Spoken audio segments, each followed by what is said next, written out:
Bugun mehmonga hozir trendda yurgan qizni chaqirdik. Assalomu alaykum, xush kelibsiz. Здравствуйте, спасибо. Bu yo kishim o'zbekcha tushunarlarmi ish qilib?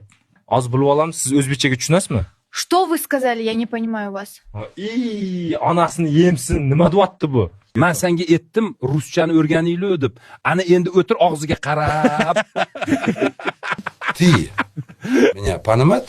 Да поняла чуть-чуть. Qolganiga nima deyman endi? Bo'ldi endi, gapiraver o'zbekchada. Nimaga uni chaqirganimizni tushuntir unga. Xullas, seni bitta gap etishga chaqirdik. Чё, не поняла вас. Ashulang jonimizga tegdi. Yana telimdan chiqsang otaman shuni senga. Ja urushib tashlama endi. Shu bahona ruschani o'rganamiz. Вот это, пра. Vilna. Ну, обезьяны, ну погодите.